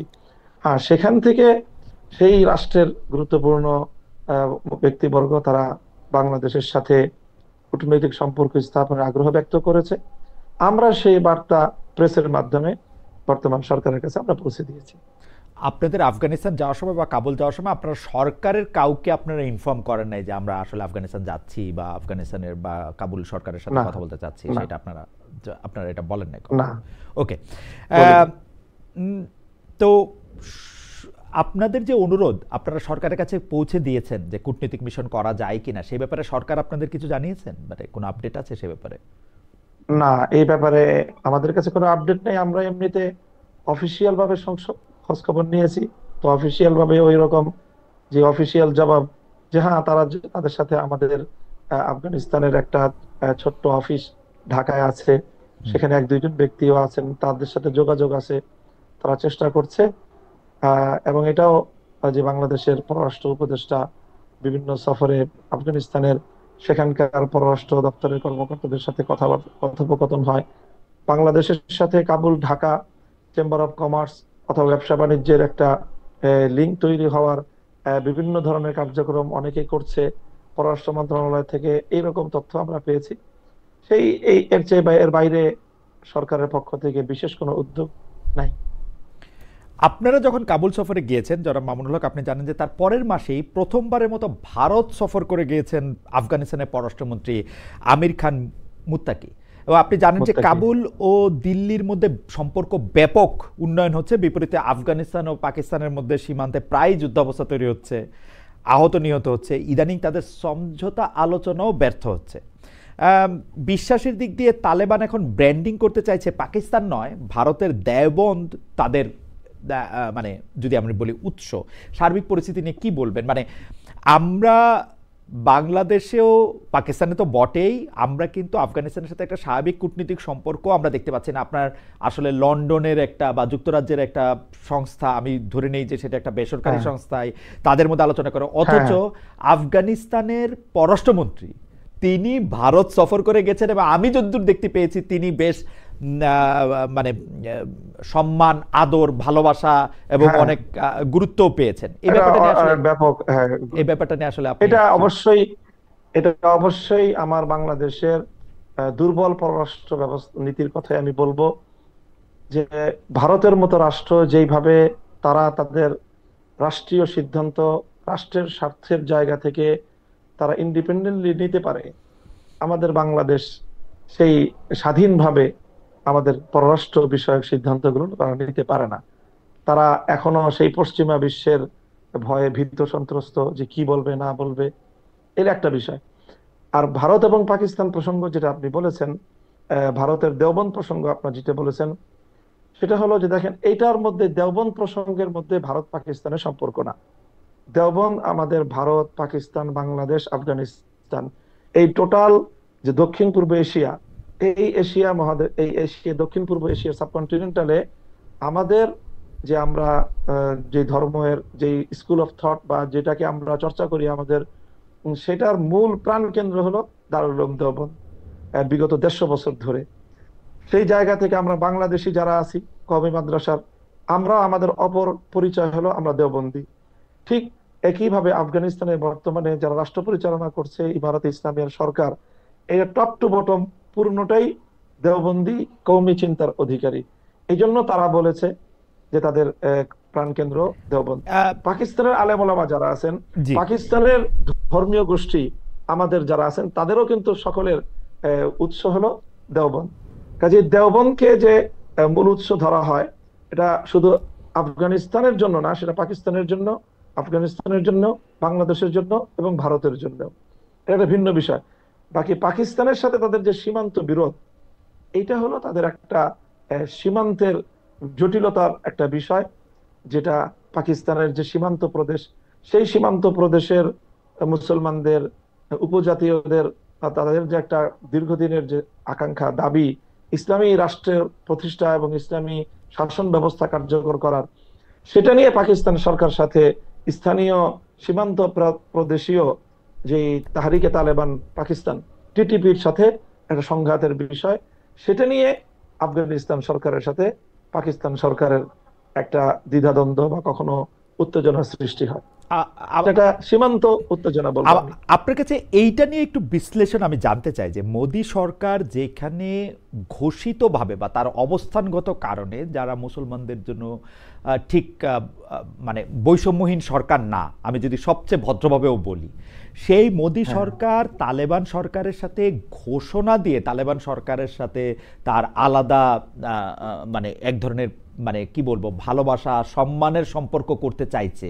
এটা কারণ কি বলে মনে হয় তালেবানরা সেটাতে মানে তালেবান সরকার সেটাতে আবার সাড়াও দিচ্ছে, মানে একটা হ্যাঁ, আফগানিস্তানে হ্যাঁ, পররাষ্ট্রমন্ত্রীর সফর তো ছোট ঘটনা না আসলে, কারণ এই পৃথিবীর হ্যাঁ, কয়টা দেশ আফগানিস্তানের পররাষ্ট্রমন্ত্রীকে হোস্ট করবে, এমনকি মুসলমান দেশগুলিও, সেটা কিন্তু আসলে হাতে গোনা। সেই ক্ষেত্রে ভারত এটি করছে, মানে মোদী সরকার এবং তালেবান সরকারের এই বন্ধনটাকে আপনি আসলে কিভাবে দেখেন? এটা হলো বর্তমানে এই পৃথিবীতে আহ, রাষ্ট্রীয় স্বার্থের বিষয় সম্পূর্ণ আমি মনে করি। হুম আফগানিস্তান এখন এমন একটা জায়গায় অবস্থান করছে যে সেটা একটা বিকাশমান একটা রাষ্ট্র, এবং এই এই দক্ষিণ এশিয়ায় উদীয়মান একটা বড় ধরনের শক্তি উত্থান ঘটতে যাচ্ছে। অর্থনৈতিক শক্তি হিসেবেও তাদের উত্থান ঘটবে। তো এই জায়গায় আপনার ভারতের চিরপ্রতিদ্বন্দ্বী চীন, চীন কিন্তু আফগানিস্তানে নিজেকে এমন ভাবে তাদের সাথে সম্পৃক্ত করে ফেলেছে। আফগানিস্তানের বিশাল যে ভূখণ্ড, 6.5 লক্ষ বর্গ কিলোমিটারের, বিপুল পরিমাণ সেখানে খনিজ সম্পদ, এবং নতুন একটা বিকাশমান একটা রাষ্ট্র হিসেবে সেখানে বিপুল অর্থনৈতিক ইনভলভমেন্টের যে সুযোগ, এই সুযোগটা একচেটিয়া চায়না নিচ্ছে। হুম হুম চায়না নিচ্ছে, তো ভারত চায়নার প্রতিযোগিতায় ভারত দেখছে যে সে যদি তার সেই এই হিন্দুত্ববাদ দিয়ে পড়ে থাকে, সে হুম চায়নার প্রতিযোগিতায় হুম এতটাই পিছিয়ে পড়বে হুম যে সে এখানে উপমহাদেশে তার নেতৃত্ব হুম এবং তার অর্থনৈতিক স্বার্থ সে ধরে রাখতে পারবে না। হুম আমি মনে করি এটা উপমহাদেশীয় আঞ্চলিক যে আধিপত্যের স্বার্থ, অর্থনৈতিক স্বার্থ এবং ভারত চায়নার যে দ্বৈরথ, হুম সেই স্বার্থের ভিত্তিতেই ভারত এটা করেছে। আর তালেবান বা ইমারাত যেটা করেছে, সেটা হলো তাদের এখন এই মুহূর্তের প্রয়োজন হলো পৃথিবীতে যে কোনো রাষ্ট্রের সাথে তাদের যে একটা স্বাভাবিক যে তাদের কূটনৈতিক এবং বাণিজ্যিক সম্পর্ক, সেটা ভারত, আমেরিকা, রাশিয়া, চায়না যেই তাকে তাদেরকে অ্যাক্সেস দিবে, তার সাথেই তারা অগ্রসর হয়ে গিয়ে এই বন্ধুত্বের হাত তারা বাড়িয়ে দিবে। এই যারা হলো তাদের পলিসি। যারা মামুনুল হক, এখন যদি এরকম হয় যে মোদী সরকার মানে আফগানিস্তানের থেকে তো অর্থনৈতিকভাবে বাংলাদেশের সাথে সম্পর্ক উন্নয়ন বা বাংলাদেশের সাথে স্বাভাবিক বাণিজ্যের যে বিগ ব্রাদার রোলটা ভারত এতদিন রোল প্লে করে আসছে, সেইটা তো ভারতের জন্য খুব গুরুত্বপূর্ণ। এখন ভারত যদি চায় যে এই এই অঞ্চলে আপনি যেটা চায়নার কথা বললেন ব্যালেন্সটা আনার জন্য, ভারত যদি চায় জামাতে ইসলাম এবং হেফাজতে ইসলামের সমন্বয়ে বা খেলাফতে মজলিসের নেতৃত্বে বাংলাদেশেও একটা সরকার আসুক যেটা তালেবান সরকারের মতো, তো সেই ক্ষেত্রে কি আপনারা ভারতের এই প্রস্তাব বা ভারতের এই সাহায্য লুফে নেবেন? অনেকে আবার বলতেছেন যে ভারত এরকম চাচ্ছে এরকম একটা সরকার বাংলাদেশে হোক। আপনার কাছে কি মনে হয় যে আর এই যদি ব্যাপারে? আমরা আমরা স্বাভাবিকভাবেই, ভারত আমাদের সবচেয়ে ঘনিষ্ঠ প্রতিবেশী রাষ্ট্র। হুম হুম বাংলাদেশের অলমোস্ট 80 থেকে 90% এলাকাই ভারতের সাথে সীমান্ত লাগোয়া। হুম হুম আমরা কখনোই ভারতের সাথে বৈরিতা চাইতে পারি না। হুম হুম তো ভারত যদি আমাদের সাথে বিগ ব্রাদার স্বরূপ আচরণ পরিহার করে, হুম আমাদের উপর এই আগ্রাসনী মনোভাব যদি তারা পরিহার করে, বন্ধুত্ব সুলভ আচরণ যদি তারা সাম্যের ভিত্তিতে গড়ে তুলতে চায়, এবং সেটা আমি মনে করি অবশ্যই ইসলাম যেহেতু সর্বক্ষেত্রেই ভারসাম্যপূর্ণ, ইসলামী ব্যবস্থা যেহেতু সবচেয়ে বেশি সাম্যের, ইনসাফপূর্ণ, এই জন্য ভারত যদি এটা রিয়েলাইজ করে যে আসলে বাংলাদেশে ইসলামী শাসন ব্যবস্থা প্রতিষ্ঠা হলে বাংলাদেশের সাথে তাদের ন্যায় ভিত্তিক সম্পর্ক প্রতিষ্ঠার ক্ষেত্রে সহায়ক হবে, সেটা যদি তারা এই শুভবুদ্ধি যদি তাদের মধ্যে হয়, আমরা তাদেরকে ওয়েলকাম জানাবো। আমার মনে হয় যে যেই মানে যে ভূরাজনীতির কথা আপনি আসলে বললেন চীনের বাস্তবতায়, পাকিস্তানের বাস্তবতায় এবং অন্যান্য জায়গায়, সেক্ষেত্রে ভারত হয়তো আপনাদের এই প্রস্তাব আপনাদেরকে দিতেই পারে যে বাংলাদেশে এরকম একটা সরকার হলে তাদেরও হয়তো সুবিধা আছে। যাই হোক, সেটা আপনার কথায় পরিষ্কার, যদি ভারতের জায়গা থেকে এই শর্ত পরিবর্তন করে তাহলে আপনাদেরও কোনো বাধা আসলে নাই ভারতের সাথে আলাদা করে আলাপ চালিয়ে যাওয়ার। জি। স্বাভাবিকভাবে আমাদের কারোর সাথে স্থায়ী সম্পর্ক বন্ধুত্ব বা শত্রুতার স্থায়ী সম্পর্ক নেই। ওকে, আপনি স্থায়ী বন্ধুত্ব বা শত্রুতার কথা বলছেন, আমি আবার একটু পাকিস্তানে যাই। পাকিস্তানে যে নিষিদ্ধ ঘোষিত সংগঠন, যেটা কথা আপনি বললেন, তেহরিকি তালিবান বা টিটিপি, সেই টিটিপি প্রতিরোধ পাকিস্তান সামরিক বাহিনীকে অনেক সময় দিতে হচ্ছে। সেখানে এক ধরনের গৃহযুদ্ধের পরিস্থিতিও দেখা যাচ্ছে। এতে পাকিস্তানি সেনাদের হাতে নিহত টিটিপি সদস্যদের মধ্যে কয়েকজন বাংলাদেশিও পাওয়া গেছে। বিষয়টি আপনি কিভাবে দেখছেন? যারা যাচ্ছেন সেখানে তাদের প্রতি আপনার আহ্বান কি থাকবে? এখানে এই জাতীয় কার্যকলাপ পরিচালিত হয় বাংলাদেশ। দেখেন, পাকিস্তানে কিন্তু অনেক বাংলাদেশি এমনিতেই বসবাস করে থাকে। তারা তারা বংশীয়ভাবে বাংলাদেশি হলেও দেখা যায় যে তারা দীর্ঘদিন ধরে পাকিস্তানে বসবাস করছে। এরকম বিভিন্ন বিচ্ছিন্ন জায়গা থেকে, শুধু বাংলাদেশ নয়, পৃথিবীর অনেক রাষ্ট্র থেকেই আফগান জিহাদ চলাকালীন সময়ে অনেক মুজাহিদরা সেখানে একত্রিত হয়েছে। সবচেয়ে বেশি আরব মুজাহিদ, আরব বিশ্ব থেকে সবচেয়ে বেশি মানুষ সেখানে এসেছে। ইউরোপ আমেরিকা থেকেও উল্লেখযোগ্য পরিমাণ এসেছে। আমাদের বাংলাদেশের তুলনায় ইউরোপ এবং আমেরিকার আপনার সেখানে যোদ্ধার সংখ্যা অনেক বেশি হবে। কাজে সেই ক্ষেত্রে আমি মনে করি না যে ক্ষেত্রে বাংলাদেশের সাথে এই বিষয়টার কানেকশন খুব শক্তিশালী কোনো কিছু। মানে আমাদের প্রশ্ন ছিল যে আপনি কি ওই টিটিপির হয়ে পাকিস্তানের এই যুদ্ধটাকে, যদি বাংলাদেশের কোনো তরুণরা যেতে চায়, তাহলে সেই ক্ষেত্রে আপনি আহ্বান জানাবেন, মানা করবেন, নাকি আপনার অবস্থাটা কি হবে? মানে আপনি কি এটাকে একটা ন্যায় সঙ্গত ব্যাপার মনে করেন কিনা? না, এখানে এখানে আমরা যেহেতু পাকিস্তানের যে রাষ্ট্রের বিশেষ করে আলেম সমাজ যারা, তারা এই পাকিস্তান রাষ্ট্রের ভিতরে অন্তর্ঘাতমূলক এই কার্যক্রম গুলোকে তারা সমর্থন করছেন না ব্যাপকভাবে। কাজেই আমরা দূর থেকে আমাদের সম্পূর্ণ সেই বিষয়টা অ্যানালাইসিস নেই যে তারা আসলে কিভাবে কাজগুলো করছে। আমরা সেখানকার আমাদের নির্ভরযোগ্য আলেম সমাজের মতামতের উপরে আমরা আস্থা রাখতে চাই, এবং সেই ক্ষেত্রে আমরা বলি যে পাকিস্তানের মতো একটা রাষ্ট্রের ভিতরে অন্তর্ঘাতমূলক এই ধরনের সশস্ত্র তৎপরতা এটি কোনোভাবেই কাম্য নয়। আমাদের একজন দর্শক মন্তব্য করেছেন যে আপনি তো আসলে ঐতিহাসিকভাবে ভারতের বিরোধী একটা আপনার অবস্থান সবসময় ছিল, সে অবস্থান কোনো পরিবর্তন হয়েছে কিনা? আপনি চাইলে উত্তর দিতেও পারেন, নাইলে আমরা পরের প্রশ্নে যাই। না, আমাদের সেই অবস্থায় কোনো পরিবর্তন হয় নাই। যতদিন ভারত আমাদের প্রতি, ইসলামের প্রতি তার এই বিমতাসুলভ আচরণ বন্ধ না করবে, ততদিন পর্যন্ত ভারত বিরোধী আমাদের এই মনোভাব এবং অবস্থান অব্যাহত থাকবে। আপনার কাছে এই প্রশ্নে আবার একটু মনে হয় যে আপনার কাছে কি এরকম মনে হয় কিনা যে ভারত একটা পিক অ্যান্ড চুজ করে, যেমন মানে এই মুহূর্তে আফগানিস্তানের চেয়ে বড় ইসলামিক শরিয়া মানা দেশ তো আসলে নাই, যেই কারণে অনেক দেশই তো তাদের সাথে তাদের একটা ভালো সম্পর্ক থাকবে, পাকিস্তানের সাথে থাকবে না, বাংলাদেশের সাথে অন্যরকম হবে। সেটা কি মনে হয় আপনার? এবং আপনি আবার এটাও বলছেন যে তারা যদি মনে করে ভূরাজনীতির ক্ষেত্রে তারা বাংলাদেশকে পাশে পেতে হলে তারা এই রকম একটা শাসন দরকার, সেক্ষেত্রে আপনারাও খুব আপত্তি করবে না। এটা ভারতের এই অবস্থানটাকে আপনি আসলে কিভাবে দেখেন? যে মানে at the end of the day ভারতের জন্য কি শুধু আসলে রাজনীতিটাই মুখ্য, এসব হিন্দু মুসলমান এগুলি আসলে কোনো বড় ব্যাপার না? হ্যাঁ, হ্যাঁ, আমি এটাই মনে করি যে মোদির রাজনীতিও এটাই। সেই হিন্দুত্ববাদকে উস্কে দিয়ে যে কংগ্রেসের ভারতে যে একটি ঐতিহ্যবাহী একটি শান্তিপ্রিয় এবং কি বলে অংশগ্রহণমূলক যে রাজনীতি, সেটার বিপরীতে হিন্দুত্ববাদকে উস্কে দিয়ে এই বিজেপির যে উত্থান, তারা তাদের ইন্টারনাল ভারতে তারা সেই রাজনীতিটা করে। এক্সটার্নাল তাদের যে পলিসি, এটা সম্পূর্ণ ভিন্ন। ওকে, সেখানে তারা ওই ওই বিবেচনা তারা করছেন। স্পষ্ট আপনার কথা। কাবুল থেকে ফিরে এসে আপনি প্রথম আলোতে একটি সাক্ষাৎকার দিয়েছিলেন, সেখানে আপনি বলেছেন যে তালেবান সরকার যে নারী শিক্ষার পথ রুদ্ধ করে রেখেছে সেটা আপনার পছন্দ হয়নি। আপনি নারী শিক্ষা, নারীদের কেরিয়ার, চাকরি বাকরি, ব্যবসা বাণিজ্য এসব নিয়ে আপনার দলের ইশতেহার বা অবস্থানটা আমাদের জানাবেন কিনা? বাংলাদেশ জামায়াত ইসলামের আমির সম্প্রতি নারীরা কম কাজ করার ক্ষেত্রে নারীদের 5 ঘন্টা কাজ করলেই পারিশ্রমিক পুরো দেওয়া হবে এটি বলেছেন। এই বক্তব্য নিয়ে আসলে কি বলবেন? যে মনে হচ্ছে জামায়াত ইসলামী একটা অবস্থান নিচ্ছে যাতে নারীরা কম কাজ করে তুলনায়, কারণ 5 ঘন্টা কাজ করলে তো আসলে কারো পক্ষেই, কোনো কোম্পানির পক্ষেই আসলে তাকে নেওয়া খুব লাভজনক হবে না। আপনার অবস্থাটা কি যদি আমরা একটু বলতেন? হ্যাঁ, এখানে এখানে বক্তব্যের দুটো দিক আছে। এ, এই 5 ঘন্টায় তাদেরকে পূর্ণ বেতন দেওয়ার যে বিষয়, এ, এখানে নারীর জন্য লাভবান হওয়ার আবার ক্ষতিগ্রস্ত হওয়ার দুটি কিন্তু দিক আপনার বক্তব্যেই চলে আসলো এবং আছে হুম, বিষয়টা, এবং এটা রিয়েল।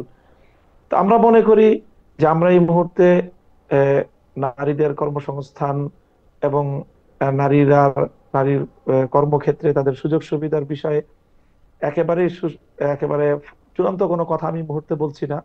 আমি যেটা বলছি যে অবশ্যই আমাদের যতটুকু সক্ষমতা, সেটা অবশ্যই নারী বান্ধব, নারীদের সর্বোচ্চ সম্মান এবং নিরাপত্তা, আমরা এই দুটো বিষয়ে প্রাধান্য দেওয়ার চিন্তা করি। সম্মান এবং তার নিরাপত্তা। হুম, নারী যেন অর্থনৈতিকভাবে নিরাপদ থাকে, নারী যেন কোথাও কর্ম করতে গিয়ে সম্মান হানি তার না হয়, তার নিরাপত্তা বিঘ্নিত না হয়। এই জন্য রাষ্ট্র কাঠামোর ক্ষেত্রে একটা বড় ধরনের পরিবর্তন আনা আমরা প্রয়োজন মনে করি। সেজন্য শিক্ষাঙ্গন থেকে সকল ক্ষেত্রে নারীদের জন্য যে সেপারেট ব্যবস্থাপনা, ভিন্ন ব্যবস্থাপনা, সেই জাতীয় ব্যবস্থাপনাকেই আমরা প্রায়োরিটি দিই। আহ, তৈরি পোশাক শিল্পের ক্ষেত্রে যে এখন প্রায় 50 কম বেশি হতে পারে 50 লাখের মতো নারী হুম, শ্রমিক আছেন, মানে যদি আমরা ব্যাকওয়ার্ড হুম। লিঙ্কেজগুলিও ধরি, তারা কি যেভাবে এখন কাজ করতেছেন সেভাবেই কাজ করতে পারবেন আপনার পছন্দ মতো বা আপনি সরকারের নেতৃত্বে থাকলে? অবশ্যই তারা শুধু এভাবে না, হুম, তাদের এখন বেশ কিছু বড় বড় সমস্যা আছে। হুম, নিরাপত্তার সমস্যা, হুম, তাদের হ্যারাসমেন্টের সমস্যা। এই সমস্যাগুলো রাষ্ট্রের বড় ধরনের এখানে আমি মনে করি ইনভলভমেন্ট দরকার। এবং রাষ্ট্রের পক্ষ থেকে এই যে নারীদের যে কর্মসংস্থানগুলো, সেখানে দুর্ঘটনা ঘটলে নারীরা স্বাভাবিকভাবেই এই দুর্ঘটনা ওভারকাম করার জন্য বা সেখান থেকে নিরাপদে সরে আসার জন্য পুরুষদের মতো তাদের সেই ক্যাপাবিলিটি থাকে না। এই জাতীয় বিষয়গুলি আরো নিরাপদ হওয়া দরকার। নারী শ্রমিকদের সেখানে পুরুষ সুপারভাইজারদের দ্বারা নানাভাবেই তারা নিগৃহীত হয়, হয়রানির শিকার হয়। সেই বিষয়গুলোর ক্ষেত্রে একটা রাষ্ট্রীয় নির্দেশনা থাকা দরকার এবং সেটার একটা সুপারভাইজিং দরকার। এই জাতীয় বিষয়গুলো আমরা নিশ্চিত করে নারীদের জন্য গার্মেন্টস সেক্টর সহ ইত্যাদি ক্ষেত্রে নিরাপদ এবং উত্তম কর্মসংস্থানের বিষয়টা আমাদের হাতে আমরা সুযোগ পেলে আপনার এটাকে আরো সম্প্রসারিত করবো ইনশাআল্লাহ। আপনারা এই ক্ষেত্রে কি তালেবান মডেলটা ফলো করবেন, যে আপনারা নারীদের কম কাজ করার ক্ষেত্রে উৎসাহিত করবেন, যে নারীরা কম কাজ না করুক? কারণ মানে এই প্রশ্নটা আপনাকে বলা একটা না, দ্বিরুক্তি, কারণ এটা আপনি এটা স্পষ্ট এটা বলেছেন যে আপনি আসলে ওটা ওদের পছন্দ করেন নাই, ওদের সিস্টেমটা। না, আমি বলি, হুম, এটা আমার মনে হচ্ছে যে ইমারাতের আফগানিস্তান সম্পর্কে এটা একটা ভুল বার্তা। হুম, তারা কিন্তু নারী দৃষ্টিভঙ্গিগত ভাবে তারা কিন্তু নারীর কর্মসংস্থানের বিরোধী না। তারা হলো সৌদি বা আরব বিশ্বের যে মডেলটা আছে এই ক্ষেত্রে হুম, তারা সেটা ফলো করতে চাচ্ছে। যে আরব বিশ্বে কিন্তু ব্যাপকভাবে নারী শিক্ষার আয়োজন আছে এবং উন্নত আয়োজন, ব্যবস্থাপনা, সব সুন্দর ব্যবস্থাপনার মাধ্যমেই তারা সেটা করতে চাচ্ছে। তো আমি সেই জায়গাটাতে আমার কথা সেটাই, যে বাংলাদেশেও আমরা না, নারীদের জন্য আমরা যদি সব বিষয়ে। শায়ক এখানে যদি আমরা অ্যাপেল টু অ্যাপেল তুলনা করি, যেমন সৌদি আরবে একজন নারী কিন্তু হ্যাঁ, কাজ করতে পারে, আহ, একইভাবে হ্যাঁ, আফগানিস্তানে কি একজন নারী কাজ করতে পারে? সৌদি আরবে একজন নারী গাড়ি ড্রাইভ হ্যাঁ, করতে পারে, আফগানিস্তানেও কি একজন হ্যাঁ, নারী গাড়ি ড্রাইভ আফগানিস্তানে তো করতে পারে? এখনো হ্যাঁ, হ্যাঁ, সেখানে সৌদি ড্রাইভ আরবে কি করতে পারে নারীরা সব। সৌদি আরবে কি যারা নারীরা নারীরা আফগানিস্তানে ড্রাইভ করে, আমি নিজেই দেখেছি। জি, নারীরা সেখানে ড্রাইভ করছে, নারীরা মার্কেটিং, তাদের আলাদা মার্কেট আছে, আলাদা সেখানে মার্কেট, তারা ব্যবসা বাণিজ্য করছে। মার্কেটটা আলাদা, হ্যাঁ, সেখানে বিক্রেতাও নারী। হ্যাঁ, এরকম মার্কেট তারা প্রতিষ্ঠা করেছে। আবার কমন মার্কেটেও নারীদের কেনাকাটা সবকিছুই স্বাভাবিক। মানে একটা আরব বিশ্ব বলতে আমরা যদি এখন সৌদি আরব বা মিশর বা আম, তিন জায়গা থেকে যদি আমরা উদাহরণ নেই, ইরানে একটা হ্যাঁ, নারীর যেরকম অধিকার, আফগানিস্তানেও নারীদের সেরকমই অধিকার আছে। হ্যাঁ, আচ্ছা। অধিকারটা ঠিকই আছে, হুম, শুধু শিক্ষার ক্ষেত্রে তারা আহ, এখনো পর্যন্ত কোনো ভালো সন্তোষজনক ব্যবস্থা তারা করতে পারেনি। মানে শিক্ষাটার ক্ষেত্রে তারা নারী শিক্ষার বিপক্ষে বা আহ, না, না, দৃষ্টিভঙ্গিগত ভাবে বিপক্ষে না, হুম, তারা আন্ডার প্রসেসিং। তারা নারীদের জন্য যেই ধরনের শিক্ষা ব্যবস্থা, শিক্ষার আয়োজন তারা নারীদের চায় জন্য মানে কি সেটা তাদের, আলাদা শিক্ষা ব্যবস্থা, ধরেন মানে পুরুষ আর হ্যাঁ নারীর শিক্ষা ব্যবস্থাটা হ্যাঁ আলাদা, হ্যাঁ মানে আলাদা। মানে কাঠামোগতভাবেও আলাদা, আবার বিষয়বস্তুগত ক্ষেত্রেও আলাদা, যেমন নারীরা আসলে না, বিষয়বস্তুগত ভাবে আলাদা না, মানে নারীরা কাঠামোগত আলাদা, শুধু কাঠামোগত আলাদা। শিক্ষা প্রতিষ্ঠান আলাদা থাকবে, সবকিছু পড়াশোনা করবে নারীরা। ওকে, কিন্তু সেটা এখনো এটাই তারা তাদের কাছ থেকে আমরা সেটা বুঝেছি। এখনো তারা শুরু করে নাই। হ্যাঁ, ওটা ওটা শুরু তারা বাস্তবায়ন করতে পারেনি। ওকে, সরকারি প্রাথমিক স্কুলে সঙ্গীত ও শারীরিক শিক্ষা বিষয়ে শিক্ষক নিয়োগের সিদ্ধান্ত নেয়ার পরে আবার বলা যায় আপনাদের আপত্তি, আপনাদের হুঁশিয়ারের মুখে সরকার এই নিয়োগ উদ্যোগ বাতিল করেছে। এখন সঙ্গীত চর্চা, সঙ্গীত শিক্ষা নিয়ে কিন্তু আসলে ইসলামের স্কুলগুলিতে আমরা আমরা তো আর এত ইসলাম জানি না, আপনাদের মুখেই শুনি যে এক একজন এক এক রকম কথা বলছেন। আপনাদের নেতিবাচক অবস্থানের কারণ কি? আপনারা ক্ষমতায় গেলে সঙ্গীত চর্চা, সঙ্গীতের অনুষ্ঠান নিয়ে আপনাদের অবস্থান কি হবে? কেন আমি এই কথা বলছি? কারণ আমি কিন্তু সৌদি আরবে কনসার্ট হতে দেখছি, আরব বিভিন্ন শিল্পীদের দুনিয়া মাতাতে দেখছি। আমি কিন্তু দেখছি যে অনেকে আবার এই কথাও বলছেন, মানে কোরআন হাদিস উদ্ধৃত করেই বলছেন যে আসলে সঙ্গীতের সাথে সরাসরি ইসলামের বিরোধ নাই, অশ্লীলতার সাথে আসে, সেটা সঙ্গীতের সাথে এই বিরোধটা না। আপনি একটু আমাদের বলবেন যে আসলে সঙ্গীত এবং শারীরিক শিক্ষা বিষয়ে ইসলামের শিক্ষক বিরোধের নিয়োগ? জায়গা, হ্যাঁ জি, হ্যাঁ হ্যাঁ, শারীরিক শিক্ষা বিষয়ে শিক্ষক নিয়োগের বিষয়ে আমাদের এখানে কোনো কনসার্ন নাই, হুম, আমাদের কোনো দ্বিমতের কোনো জায়গা নেই। শারীরিক শিক্ষা যেটা পিটি করানো এই জাতীয়, এটা তো আমরা কোনোভাবেই এটার বিপক্ষে না। সঙ্গীতের যে বিষয়টা আপনি বললেন, সেখানে ইসলামের সঙ্গীতের জায়গায় দুইটা জিনিসের সাথে ইসলামের মতের ডিফার করে ইসলাম। একটা হলো যেটা আপনি বললেন যে অশ্লীলতা, আর একটা হলো যে সঙ্গীত বহির্ভূত যে বাইরের বাদ্যযন্ত্র, সেই বাদ্যযন্ত্রের ব্যবহারের ইসলামের আপত্তি আছে। সীমিত এক দুইটা বাদ্যযন্ত্রের বাইরে অন্যান্য বাদ্যযন্ত্রগুলোকে ইসলাম এলাও করে না।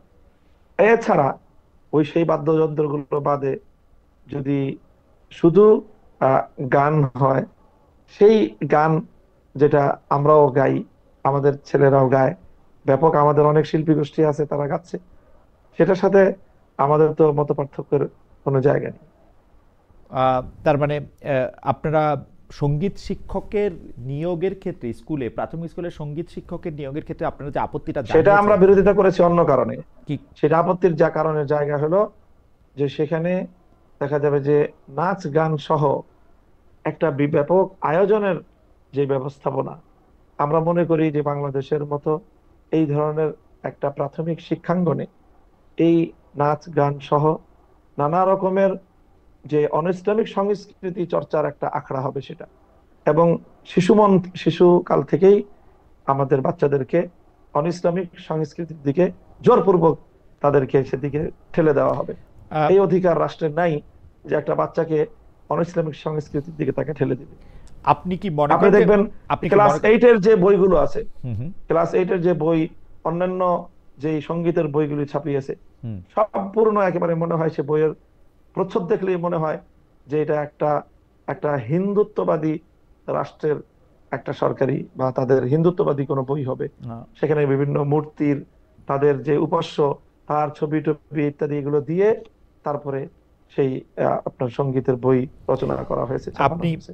আপনি কি মনে করেন আমরা যে সেই জায়গাটা থেকে আমাদের কনসার্ন। আপনি মনে করেন যে বাংলাদেশে ইসলামী সংস্কৃতি বা যেই সংস্কৃতি ইসলাম আসলে পারমিট করে না, বা আপনার মনে করেন যে ইসলামের সংস্কৃতিও তো নানা ধরনের নানা ব্যাখ্যা আছে, সেই হ্যাঁ সংস্কৃতি বাংলাদেশে হ্যাঁ, থাকতে পারবে না, ওরকম আপনি মনে করেন?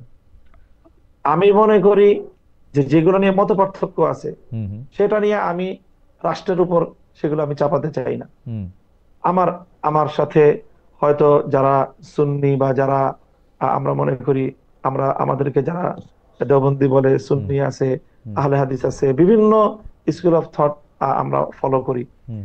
সম্মিলিত সকলের ঐক্যমতের যে জায়গাগুলো আছে, সেই জায়গাগুলো বাংলাদেশে মুসলিমের আহ, সভ্যতার উপর, মুসলিম ঐতিহ্যের উপর, সম্মিলিত এবং ঐক্যমতের কোন ঐতিহ্যের উপর আঘাত এটা করতে দেওয়া যাবে না। আহ, মানে মুশকিলটা কি, যে তাহলে তো আমাদের মানে আমার মুশকিলটা আমি ওকে যে ধরেন হ্যাঁ যে এইটা তো যখন কিছু কিছু বিষয়ে আমরা এরকম একমত শুনি, যেমন ধরেন ফেসবুকে আমরা যে বিভিন্ন হ্যাঁ, বিষয়ে আলোচনায় অংশগ্রহণ করতেছি, মতামত দিতেছি, হ্যাঁ, গালাগালি করতেছি, একজন আরেকজনকে কাফের বলতেছি, আমি আলেম সমাজের কথাই বলতেছি, তারা হ্যাঁ, কাফের হ্যাঁ, বলতেছি আমরা, ওয়াজের ময়দানে কোনো ভারতীয়, আমি নাম ভুলে গেলাম, ভারতীয় একজন নায়িকার কথা আমরা বলতেছি, পরে আবার এটাতে ফেরত আসতেছি, আমরা বিভিন্ন ধরনের রসিকতা করতেছি, আদির অসত্য কথা বলতেছি, ওগুলি ওগুলি বন্ধ করার ব্যাপারে হ্যাঁ, তো আপনাদের একটা কড়া অবস্থানকে আমরা আসলে দেখি। হ্যাঁ, হ্যাঁ, না, না, এটা এটা খালিদ ভাই আপনি ভুল বললেন আমি মনে করি। হ্যাঁ। যে এই সকল বিষয়ে সবচেয়ে যাদেরই এই ধরনের স্লিপিং হয় হুম। বা যাদেরই এই ধরনের ভুল হয়, সেই বিষয়ে আমাদের অঙ্গন থেকে সবচেয়ে বেশি প্রতিবাদ হয়। এবং সেটাকে এবং আমাদের চাপের কাছেই হুম। আপনি যেটা বললেন না, হুম। যে আবার ভুল স্বীকার করলো, হুম। এই ভুল স্বীকার কিন্তু আমাদের অঙ্গন থেকে এই জাতীয় ভুলের প্রতিবাদের কারণেই ভুল স্বীকারটা করা হয়। আচ্ছা, তো মানে আমি আপনাদের, মনে করি কিন্তু না আপনাদের সেই যে- প্রতিবাদটা আমরা আসলে খুব প্রকাশ্যে দেখি না, কারণ আমরা দেখি কি, যে ধরেন একজন বক্তা, তিনি এত এত এত এত নিষ্ঠুরভাবে, এত মানে আরেকটা গোষ্ঠীকে এমনভাবে আক্রমণ করতেছেন যে আসলে ধরা যাক, আপনি এগুলো আসলে খুব ভালো করেই জানেন, যে ধরেন যে 12ই রবিউল আউয়াল আসলে পালন করা হবে কি হবে না, মিলাদুন্নবী থাকবে কি থাকবে না, এগুলি হ্যাঁ, ক্ষেত্রে তো একটা গোষ্ঠীগত জায়গা থেকে আরেকটা গোষ্ঠীকে এমনভাবে আক্রমণ করা হয় হ্যাঁ, যে মানে আমাদের আসলে মানে প্রথমেই বলে নেওয়া হয় যে উমুক হচ্ছে কাফের, এবং উনিও একজন আলেম। এখন আমরা কোন দিকে যাব আসলে? আমি না, না, কোন দিকে যাব, আপনি যেভাবে অসহায়ত্ব প্রকাশ করতেছেন, হ্যাঁ। বিষয়টা এমন না। আচ্ছা। এখানে বাংলাদেশের যারা নেতৃস্থানীয় আলেম সমাজ, যারা প্রতিনিধিত্বশীল আলেম, তাদের পক্ষ থেকে কিন্তু এই বিষয়ে একটা চমৎকার ভারসাম্যপূর্ণ দিক নির্দেশনা আছে, আমাদের বক্তব্য আছে। এবং আমরা সকলেই প্রতিনিধিত্বশীল আলেমগণ এই ক্ষেত্রে আমি মনে করি যে অঙ্গনে এমন কোন বিরোধ আমাদের বাংলাদেশে নেই যে যেটা নিয়ে এরকম চরম পর্যায়ের কোনো অস্থিরতা তৈরি হয়। দুই একজন ব্যক্তি যারা তার একান্তই দুর্বল, তাদের ভুল বলবো। আচ্ছা, আমি একটা বিষয় শুধু আপনার একটু দিক নির্দেশনা চাই শিক্ষক হিসেবে, সেটা হচ্ছে যে আপনি কি মনে করেন যে একটা ইসলামী জলসায় আরেকটা ধর্মকে আক্রমণ করে বা ওই ধর্মের বিভিন্ন সাংস্কৃতিক চর্চাকে আক্রমণ করে কথা বলা কি উচিত আসলে, বা এটা কি ঠিক আছে? আপনি কি মনে করেন? এখানে আমি বলি হুম। আমি বলি হুম। হুম। একটা হলো কম্পারেটিভ রিলিজিয়াস ডিসকাশন। হুম। এটা একটা তো গুরুত্বপূর্ণ আলোচনা। হুম। এটা তো আলোচনা করতেই হবে। হুম। আমি আমার ধর্মকে শ্রেষ্ঠ জ্ঞান করি, হুম। আমার ধর্ম কেন শ্রেষ্ঠ, তো সেটা তো আমাকে প্রমাণের আলোকে, যুক্তির আলোকে মানুষকে বলতে হবে। হুম। হ্যাঁ, সেটা বলতে গিয়ে অবশ্যই ইসলামের যে নির্দেশনা আছে সেক্ষেত্রে অন্যদের সম্মানের প্রতি লক্ষ্য রাখা, অন্য ধর্মের বিরুদ্ধে কটাক্ষ না করা, সেই মূলনীতিগুলো তো আমাকে অবশ্যই অনুসরণ করতে হবে। সেটা যদি কেউ অনুসরণ না করে, তাহলে তো সে ইসলামের নির্দেশনায় সে অনুসরণ করলো না, তার বক্তব্য ইসলামী হলো কিভাবে? সায়ক, কম্পারেটিভ রিলিজিয়াস ডিসকাশনের কথা আপনি বলতেছেন, আপনি যখন ওয়াজের মাঠে 2 লাখ মানুষের সামনে কথা বলেন, আপনার মনে কি কখনো এই সন্দেহ হয় যে এদের কেউ কেউ আসলে ইসলাম ধর্মের চেয়ে অন্য ধর্মের প্রতি বেশি ঝুঁকে যাচ্ছে, সেই জন্য আপনার কম্পারেটিভ রিলিজিয়নটা আনতে হবে আমার ধর্মটাকে সর্বশ্রেষ্ঠ করার জন্য, বলার জন্য? না, আমার ধর্মের অনেক বিধান আছে, যেই বিধানের শ্রেষ্ঠত্বের ব্যাপারে এখানে অধিকাংশ অনেক মানুষেরই তাদের ধারণা নেই, যার কারণে তারা ধর্মের অনেক আসপেক্টকে তারা ঠিক সেইভাবে ধারণ করে না। হুম। তো সেই বিষয়গুলি মানুষের বিশ্বাসকে সুপরিশুদ্ধ করা, ইসলামের প্রতিটি ক্ষেত্রের বিধানকে নিজের জীবনে ধারণ করা, বিশ্বাসে ধারণ করা, কর্মে ধারণ করা, তারপরে সেটা প্র্যাকটিস এবং বাস্তবায়ন করার ক্ষেত্রে সেটার জন্য চেষ্টা করা, এই জাতীয় বিষয়গুলো আছে না?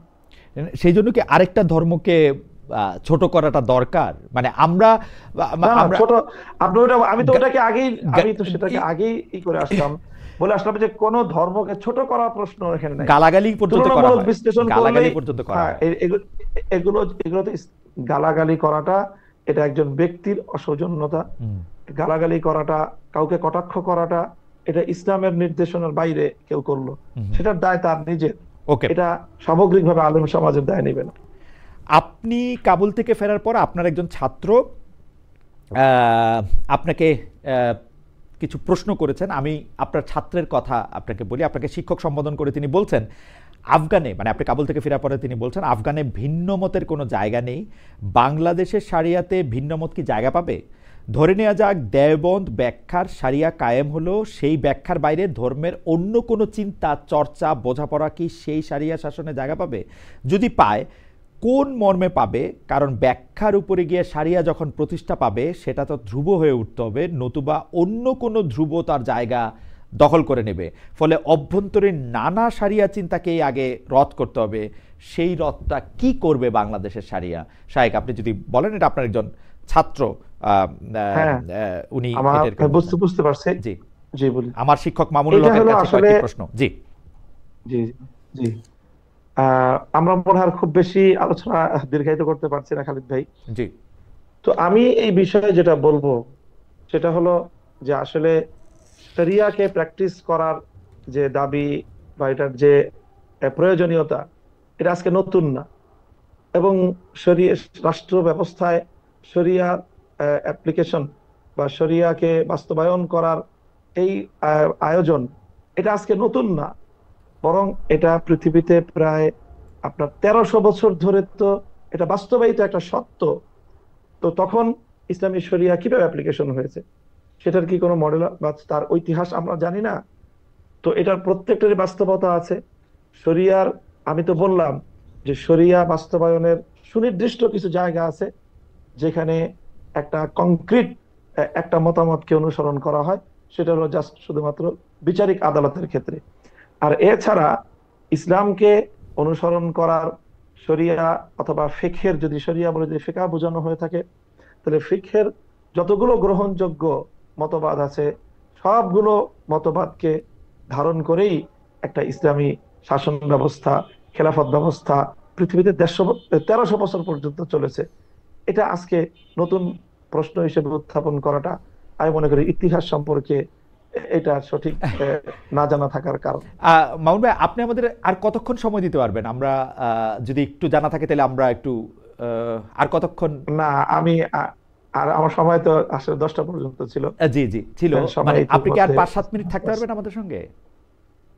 5 মিনিট। জি, 5 মিনিট। আমি একটু বলি যে আমাদের একজন দর্শক, উনি বলছেন, সাইফুল ইসলাম ওনার নাম, নাস্তিক খালেদ কোন আলেম অন্য ধর্মের লোকদের গালি দিছে প্রমাণ দে, উদ্দেশ্যমূলক প্রশ্ন। আপনি বুঝতেই পারতেছেন যে কিভাবে আসলে গালাগালিগুলি হয়।